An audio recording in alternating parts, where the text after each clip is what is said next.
Clip number 704۔ اس clip میں آپ انشاءاللہ قرآن پاک کی سورہ بنی اسرائیل کی آیت نمبر 25 سے لے کر 27 تک کی تلاوت، ترجمہ اور تفسیر قرآن صراط الجنان سماعت فرمائیں گے۔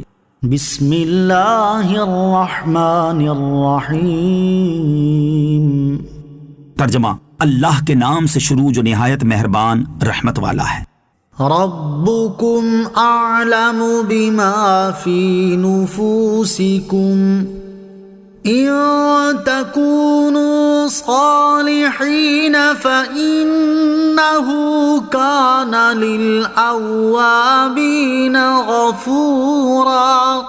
ترجمہ: تمہارا رب خوب جانتا ہے جو تمہارے دلوں میں ہے، اگر تم لائق ہوئے تو بے شک وہ توبہ کرنے والوں کو بخشنے والا ہے۔ ربکم اعلم، تمہارا رب خوب جانتا ہے۔ آیت کا مفہوم اپنے اطلاق پر بھی ہے، اور والدین کی خدمت کے حوالے سے لیں تو معنی یہ ہوگا کہ اللہ عز و جل خوب جانتا ہے کہ تمہارے دلوں میں والدین کی اطاعت کا کتنا ارادہ ہے اور ان کی خدمت کا کتنا ذوق ہے۔ ہاں، اگر یہ ہوا کہ تمہارے دلوں میں تو ماں باپ کی خدمت کا شوق تھا لیکن اس کا موقع نہیں ملا، تو اللہ عز و جل اس پر پکڑ نہ فرمائے گا، کیونکہ وہ ارادوں اور نیتوں کو جانتا ہے۔ اور یوں ہی تم واقعی نیک تھے اور اس کے باوجود تم سے والدین کی خدمت میں کوئی کمی واقع ہو گئی اور تم نے توبہ کر لی، تو اللہ تعالیٰ تمہاری توبہ قبول فرما لے گا، کیونکہ وہ بخشنے والا ہے۔ یہاں یہ یاد رہے کہ حقوق والدین میں اگر کوئی کمی ہوئی تو جب تک اس کی تلافی ممکن ہو تلافی بھی کرنا ضروری ہے، جیسے اگر ان کا دل دکھایا تو ان سے معافی مانگنا بھی ضروری ہے۔ وَآتِ ذَا الْقُرْبَى حَقَّهُ وَالْمِسْكِينَ وَابْنَ السَّبِيلِ وَلَا تُبَذِّرْ تَبْذِيرًا۔ ترجمہ: اور رشتہ داروں کو ان کا حق دو اور مسکین اور مسافر کو بھی دو اور فضول خرچی نہ کرو۔ وَآتِ ذَا الْقُرْبَى حَقَّهُ، اور رشتہ داروں کو ان کا حق دو۔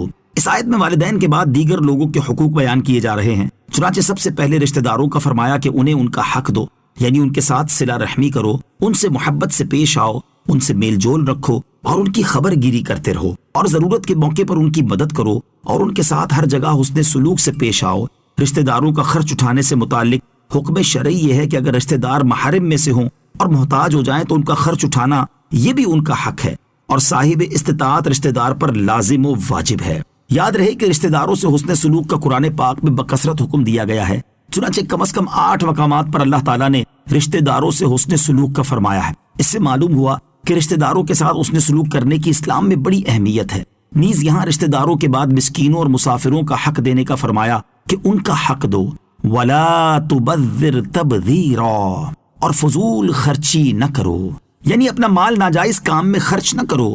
حضرت عبداللہ ابن مسعود رضی اللہ تعالیٰ عنہ سے تبذیر کے متعلق سوال کیا گیا تو آپ نے فرمایا کہ جہاں مال خرچ کرنے کا حق ہے اس کی بجائے کہیں اور خرچ کرنا تبذیر ہے، لہٰذا اگر کوئی شخص اپنا پورا مال حق یعنی اس کے مصرف میں خرچ کر دے تو وہ فضول خرچی کرنے والا نہیں، اور اگر کوئی 1 درہم بھی باطل یعنی ناجائز کام میں خرچ کر دے تو وہ فضول خرچی کرنے والا ہے۔ اسراف کا حکم اور اس کے معنی۔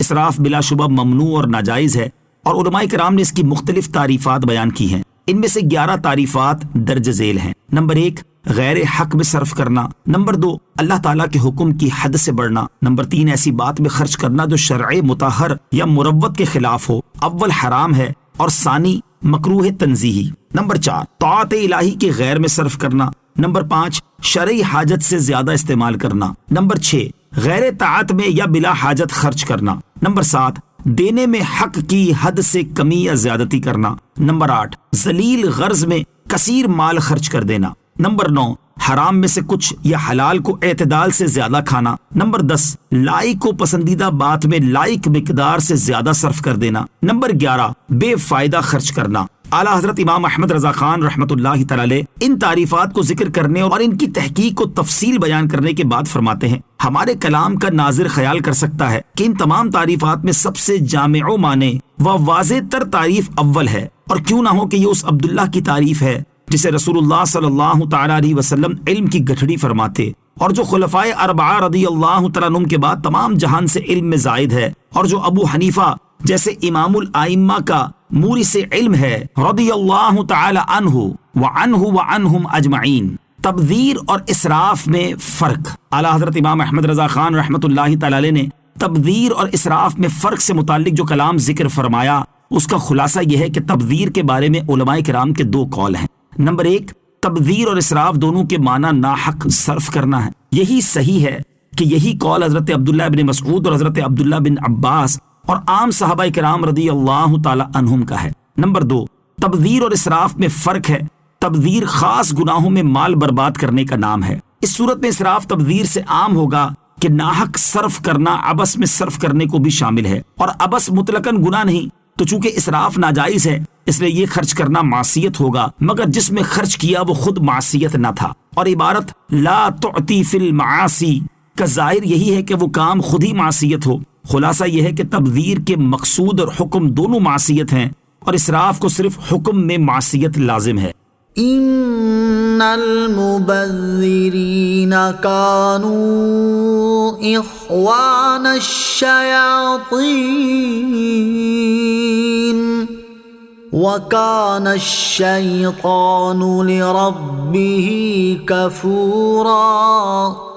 ترجمہ، بے شک فضول خرچی کرنے والے شیطانوں کے بھائی ہیں، اور شیطان اپنے رب کا بڑا ناشکرا ہے۔ اخوان الشیاطین، شیطان کے بھائی۔ اس سے پہلی آیت میں اللہ تعالیٰ نے ارشاد فرمایا کہ فضول خرچی نہ کرو، جبکہ اس آیت میں فرمایا کہ بے شک فضول خرچی کرنے والے شیطانوں کے بھائی ہیں، کیونکہ یہ ان کے راستے پر چلتے ہیں، اور چونکہ شیطان اپنے رب کا بڑا ناشکرا ہے لہٰذا اس کا راستہ اختیار نہیں کرنا چاہیے۔